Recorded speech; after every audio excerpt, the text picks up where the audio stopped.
Hi, I'm Liz Larson, back with some cake decorating basics. So I had a request for a first communion cake, or a cake that would work for Easter. So it's perfect timing, spring's coming. So today we're going to do a cross cake with calla lilies and a stargazer lily.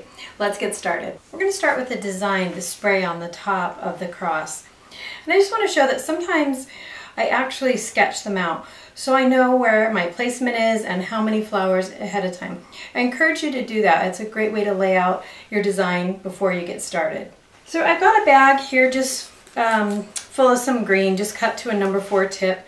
And what I want to do is lay out the basic design here. What I'm going to do is start with a loose S. So I'm going to start in this corner and just drop my line, move to the other corner and back this way to create a loose S. That's basically my design. I want this to be the center of my design. It's really important to decide where your center is. Next, I've got my green. And I've got a number 352 leaf tip in here, but you could actually cut a parchment to get the same thing. You see, it's just a V. This is the foliage for my stargazers and my callas. So they're the foliage you see that's a long strip. So basically what I'm going to do is follow this line.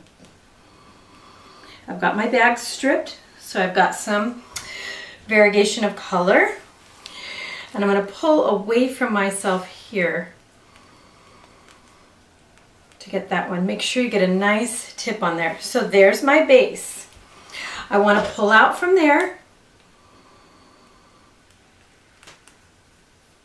And my next leaves are going to be progressively shorter and angle away. But I want to follow my same line. We'll do the same on this side. Now, if you're not so good at piping away from yourself, just simply turn your cake towards yourself. In fact, I would really recommend doing that. Okay? So now we've got our basic spray down. We want to pull a couple out to the other side, this way, and this. Now, we want to continue the theme of our cross and come out to the side. And this side. This is going to balance our spray and give a base for under our stargazer. Now, I'm going to leave it here with the leaves, but you can actually add a lot more if you wish. Okay, I've got my green bag again. And I want to just pull a couple more strands out this way with this, because I'm going to add some lily of the valley in here, and I want those down beforehand. So one there, maybe one here for balance, and maybe one here. Now don't be afraid to go on top of your foliage there, because we're building layers and layers. Next, we're going to do our callas. I'm going to start with my callas, and I want to mark them. So I want my tallest one here, my next one here, and my next one here. I'm going to mark on this side, again, tallest one here. We're working in 3s, which gives us nice balance. Okay. Now before I start my callas, I want to do just these quick lily of the valley, which is just a little C shape there. The action that I'm using for my bag is just basically the same that I might use for a straight shell. Just a squeeze, let it build and release, squeeze, let it build and release. Next, we're going to start our callas. We're going to be basically parallel to our cake to start. Begin to squeeze and pull it around to our question mark. Now, I've got a ruffled edge there, which means that the end of my tip is not quite clean. So I'm going to wipe that. Get the next one there. Now if you want more detail about how to make these, I've got a whole video just for that. For now I just want you to get the design, how we're laying them out. So we want to get our stamen in. Just got a bag here, cut to a number 4. We're going to do a squeeze, let it build and release to a tip. Squeeze, let it build and release to a tip. While I'm here, I'm going to give just a little tiny stamen to my lily of the valley. Just a light squeeze and release. Just adding one more layer of color and depth. We're going to lay down the pads for our stargazer. This is really quite a large flower, and it's going to fill up this whole center. Remember that these are just the under pads to give our flower the height and depth that we want. Now move that one over just a touch. There we go. And I'm going to start flat one way, come to a point, and rock back. Now, since we're working on the table, and I have a turntable, I have the luxury of turning my whole cake, getting to the right angle, and laying down the next flower.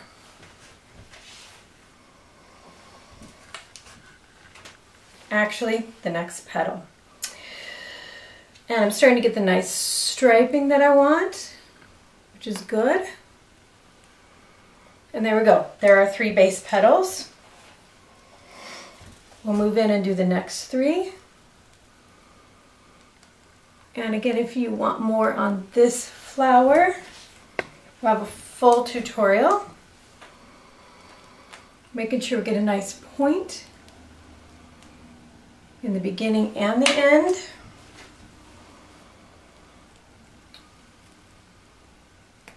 And there we go. There are the petals for our stargazer. So I've got my skewer, a very sharp skewer, just dipping it here in the color. And I'm going to give my stargazer the freckles here. You can also use a very fine paintbrush if you want to. You can even thin down the color if you wish. I just like to do it this way. It's fast and easy, and I don't have to look for a paintbrush. I know I have one here somewhere. I just have no idea where. And there we go. There are freckles on our stargazer.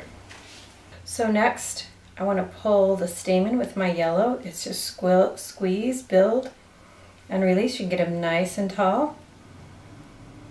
You can do either 3 or 5, and I'm going to do just 3 here. And there you go. There's your stamen. Next, I want to get in here and finish up my callas. I want to put, this is just the base of the stem. It also rounds out this question mark. To squeeze and let it build. Let it build and come down. You're just giving it a stem. Now, this cake could also be done without the stargazer and just a bouquet of callas, which would be very pretty. Lots of occasions that would be good for. I'm going to come back in with my number 124 with some pink, and I'm actually just going to do a sweet pea effect, kind of like a bud. And I'm going to do one here. We want to balance out our color. Our stargazer is so strong colored that we want to give it just a little bit of balance here. And we want these to be fairly small and not too many. Let's see if we can get away with just 2 on each side. I'm going to bring the green up the back.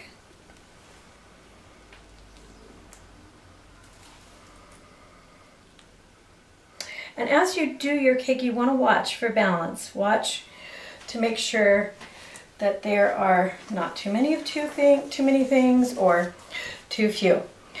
I want to do just a little extra here, a couple of dots, follow the line of my leaves there. You're going to do large dots down to small dots, just for a little extra there in your foliage. And you guys know me, there's always more I could put on, but I'm going to leave it at that. While we're here, I just want to talk about a couple of elements of design. Of course, this could be done, the same design could be done with roses or any of the flowers that you actually know how to do. And of course, we could add things to the side or more around, but usually for these cakes, we want to go with a little bit sleeker, a little bit more simple design.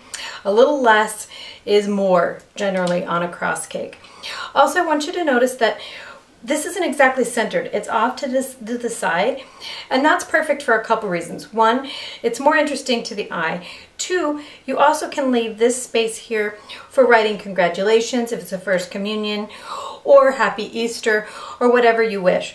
So if you're going to do that, be a little bit mindful of where your foliage goes, and if you need to leave some space. So to my viewer who needed a first communion cake, I really hope this fits the bill for you. It really is a nice cake for Easter. I've actually even used this one for a funeral before. It's a great design, pretty versatile, but only kind of for this time of year, unless you're using it for a funeral. So if you want to see more of my designs, meet me at www.